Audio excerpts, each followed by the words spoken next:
Olá, estou aqui dando sequência a uma discussão já iniciada em um programa anterior, motivada exatamente por um momento em que nós estamos vivendo, agora, no final de 2016.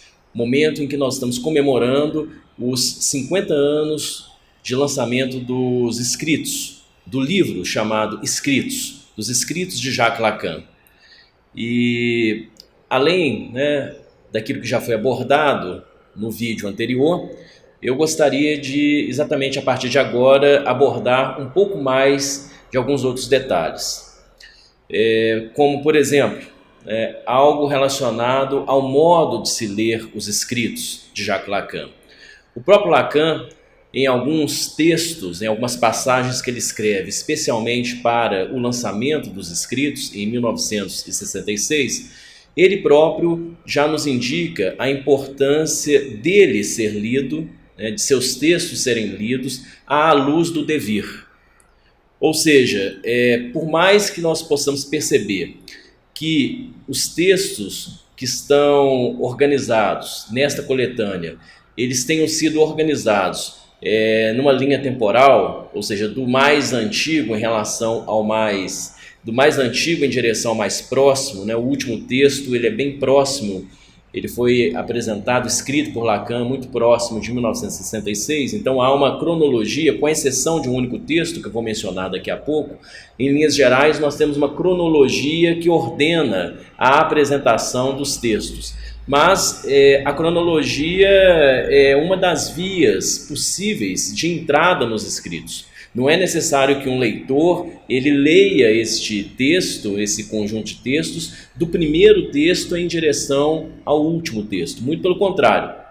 É importante, que os textos eles sejam lidos no diálogo que eles estabelecem entre eles próprios, eles mesmos. Então, ler um texto em diálogo com outro texto dentro do universo dos escritos e, especialmente, fazer com que um texto, uma passagem, alguns momentos de algum texto dialoguem com o que se passa também fora dos escritos, como, por exemplo, nos seminários de Jacques Lacan, que são livros apresentados enquanto tais, mas devemos nos lembrar que os seminários propriamente ditos também nunca foram escritos. Os seminários não são livros propriamente ditos, eles são apresentados enquanto tais. Mas os seminários, eles são, na verdade, gravações, estenografias a partir da fala de Lacan. Então é Lacan realizando, conduzindo o seminário, e depois esta fala ela passa por um tratamento, por uma certa pontuação, eventualmente até por exclusões de passagens, e aí sim temos os seminários enquanto tais. Tem a edição comercial e temos várias outras edições também muito interessantes, muito ricas, que não são necessariamente comerciais. Mas, voltando aos escritos, é interessante que os escritos então sejam lidos nesse diálogo, nessa teia conceitual que vai sendo estabelecida entre os textos e algumas passagens dos textos, mas também entre estes textos e o que está extra, o que está fora.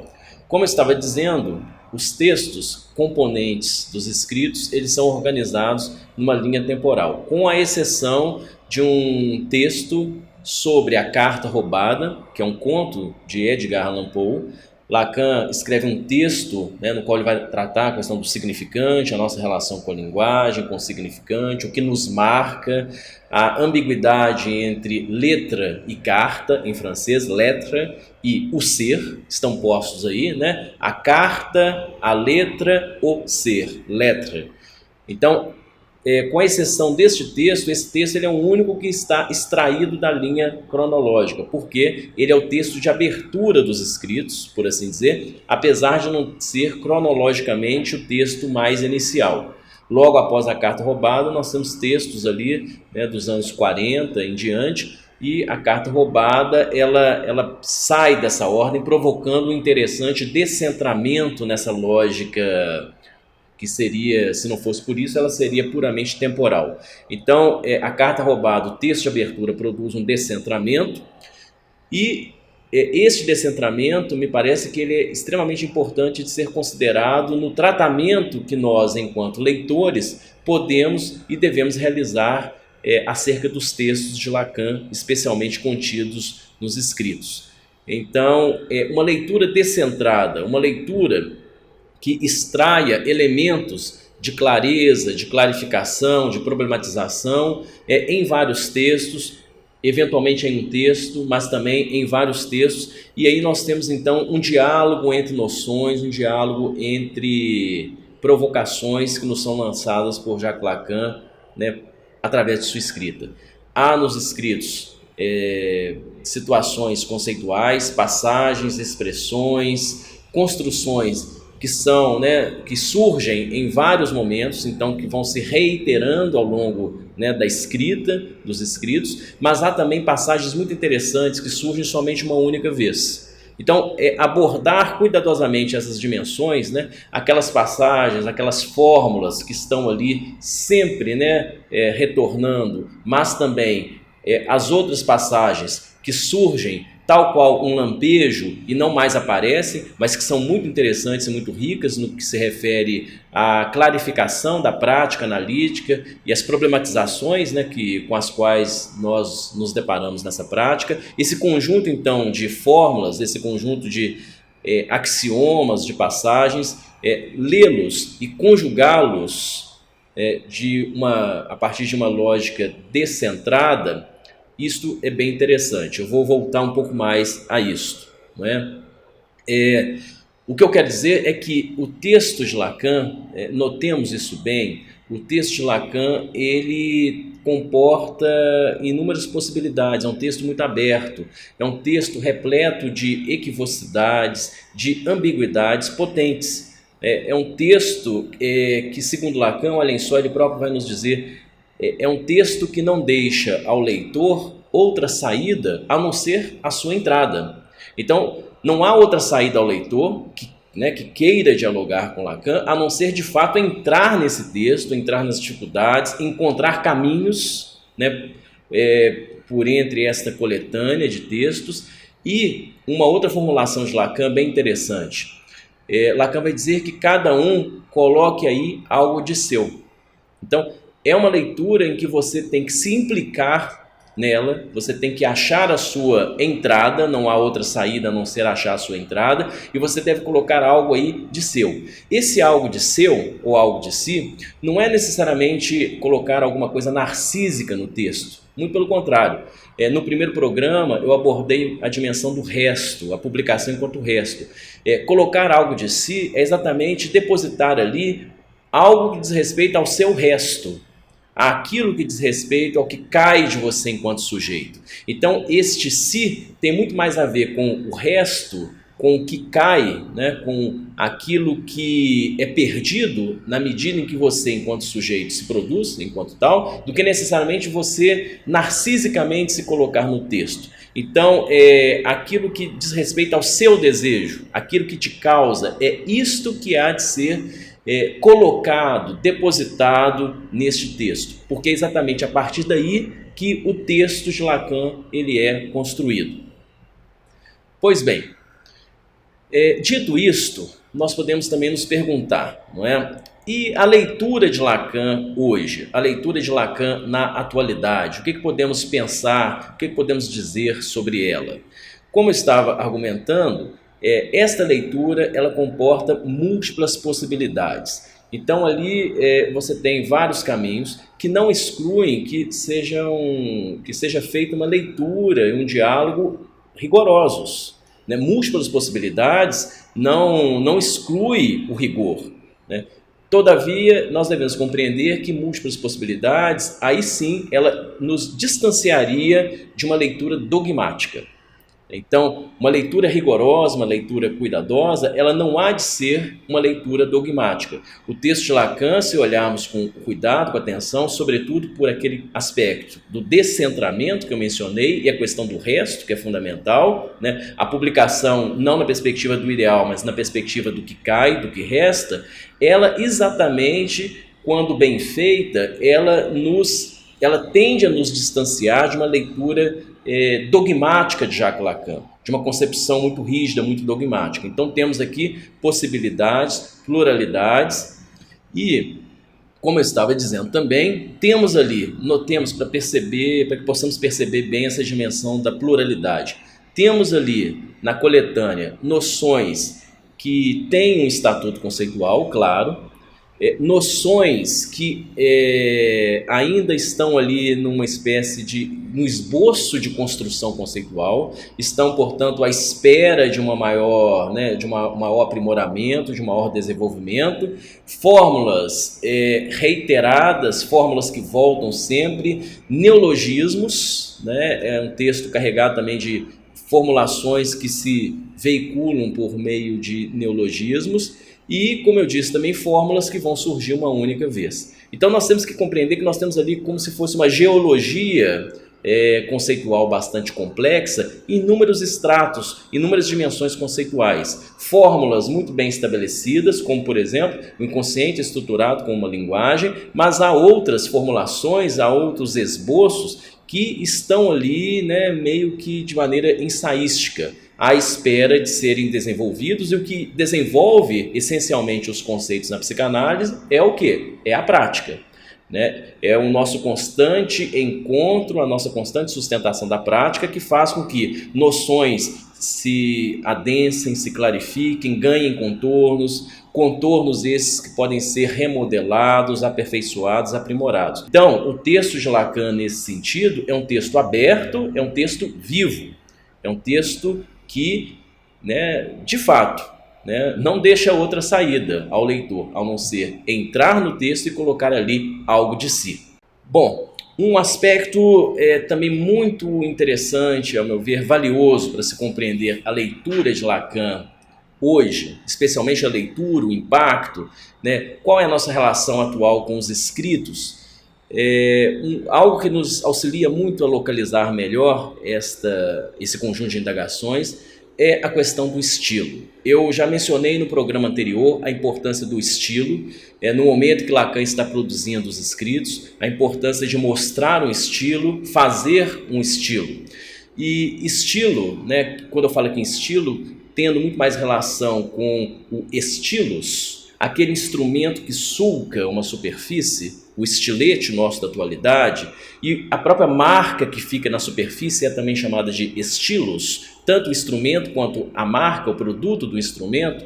Então, estilo aqui tendo muito mais relação com isto do que necessariamente com uma característica intrínseca a uma pessoa, o jeito de se escrever, não é bem isto.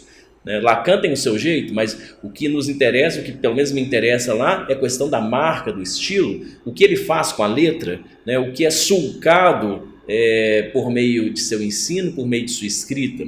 Então, estilo aqui, nesta concepção, tem muito a ver com o que marca um sujeito, a marca do sujeito e também com o objeto, se formos retomar aquela questão do que cai, a publicação tendo relação com o estilo, mas na perspectiva do que é decantado, do que resta.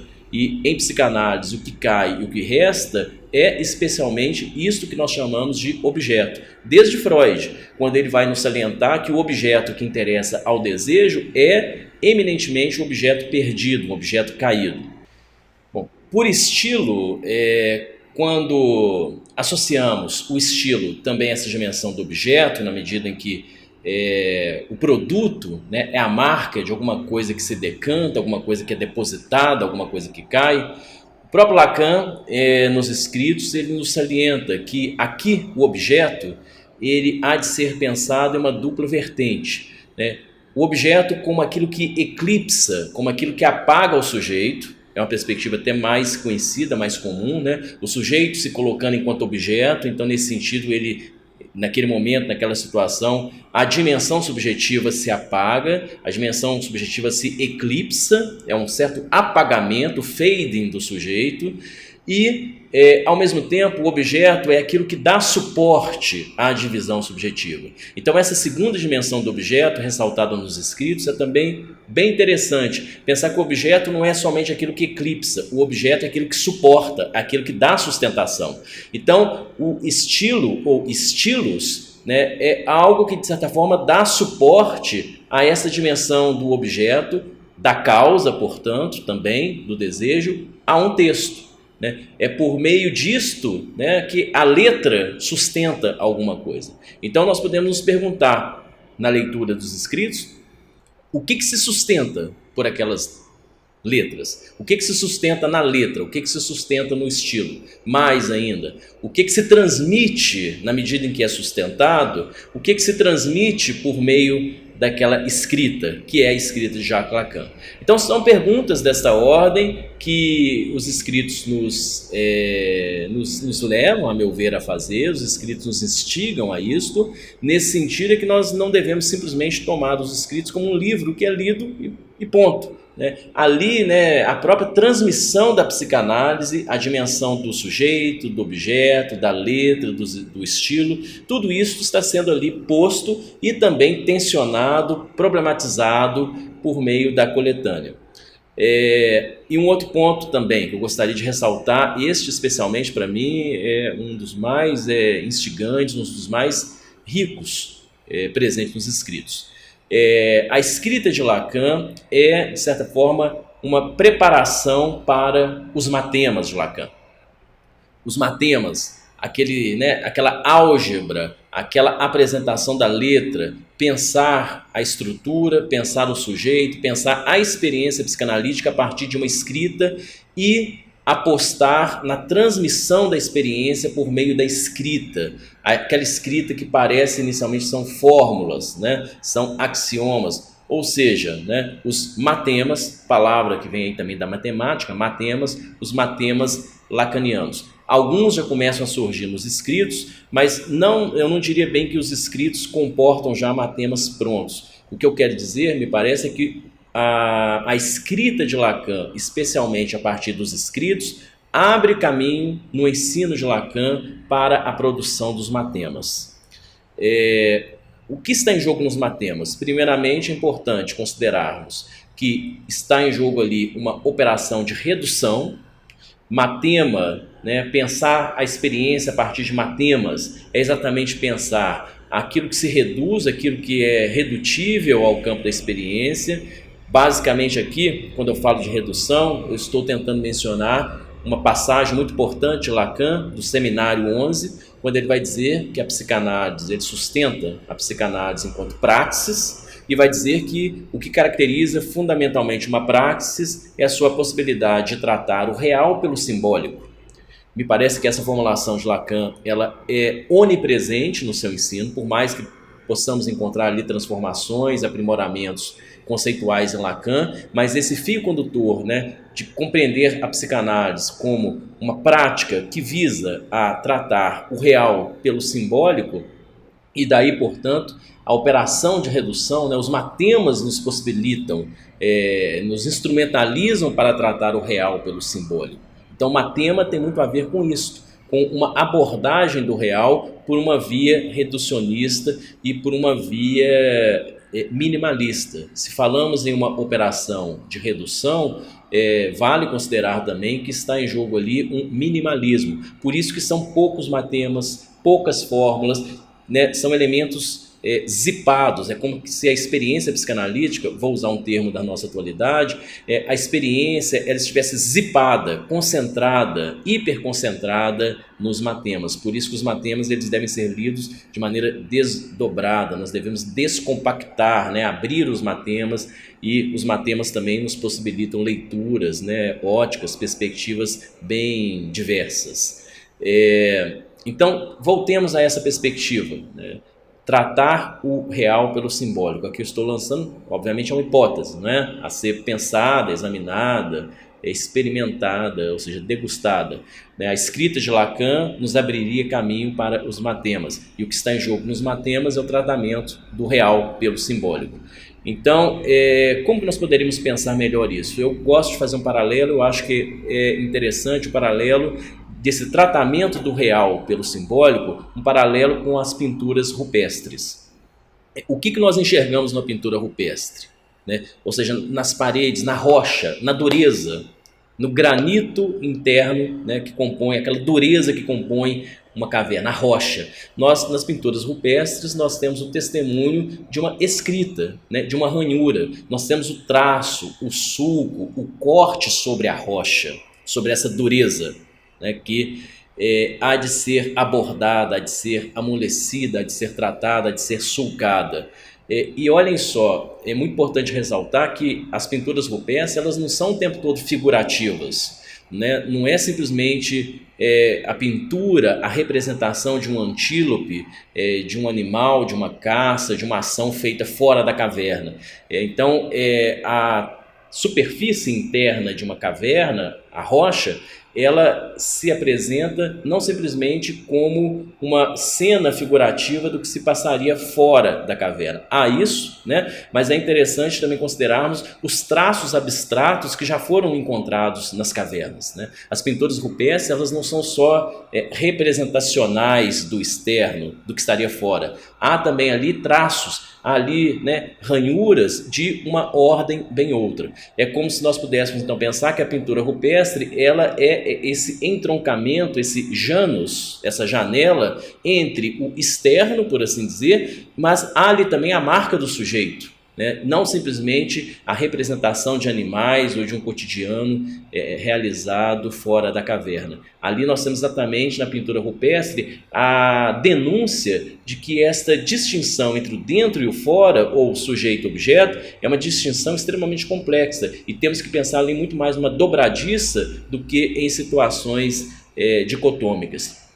Pois bem, os matemas dizem respeito a essa ranhura, dizem respeito a esse tratamento do real pelo simbólico, dizem respeito a essa tentativa de inscrição de alguma coisa que, se assim não for feito, o que nós teríamos à nossa frente é a rocha, a dureza da experiência analítica, a dureza do real, a dureza daquilo que seria intransponível, né? Então, os matemas, eles, a meu ver, eles constituem, tal qual as pinturas rupestres, uma maneira de tratamento da coisa. A coisa freudiana ela é abordada, ela é tratada por meio dos matemas. E Lacan o fez isto muito bem a partir de seus escritos. Então temos ali uma operação de redução, temos um matema, os matemas, portanto, um esvaziamento do imaginário na psicanálise.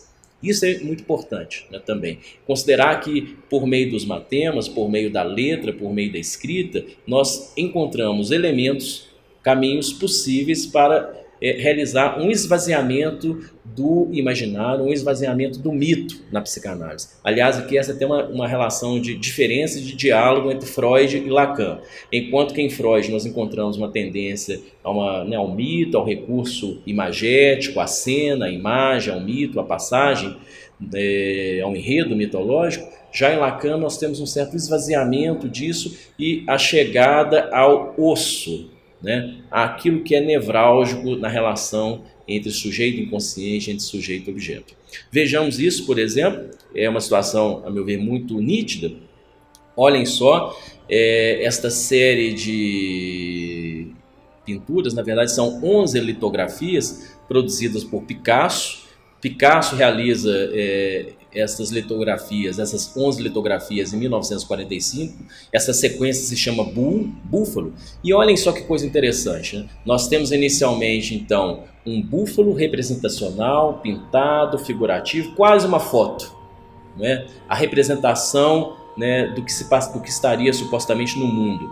E, né, o traçado, a pintura, o pincel, o estilete, portanto, de Picasso, vai extraindo do búfalo os elementos excessivos, vai extraindo esses elementos, né, muito imaginarizados, até que nós chegamos a uma situação muito rudimentar, muito rupestre, portanto, do traço. Há um primitivismo daquilo que está posto no animal inteiro, no búfalo. Esta sequência de 11 litografias, elas podem nos indicar, essa sequência pode nos indicar com clareza o que está em jogo na letra, o que está em jogo na escrita, o que está em jogo, portanto, na produção matêmica de Lacan, né? Não seria exatamente isso, né, que nós vemos quando Lacan ele extrai da experiência os seus elementos mínimos, os seus elementos, né, rupestres, rudimentares, e é por meio do rupestre, por meio do rudimentar, que a psicanálise se transmite. Então temos aqui um momento bastante rico, um momento de retorno, né? Temos essa data muito convidativa, essa época muito convidativa, para nos voltarmos e buscarmos aqui enriquecer, renovar o nosso diálogo com Jacques Lacan, especialmente com o traço, com a escrita, com a letra de Lacan. O que eu tentei trazer aqui para vocês é exatamente, simplesmente, um recorte, alguns elementos, alguns holofotes, mas certamente há muito mais o que ser dito, inclusive outras perspectivas possíveis acerca dos escritos de Jacques Lacan. É isso aí. Até nosso próximo encontro.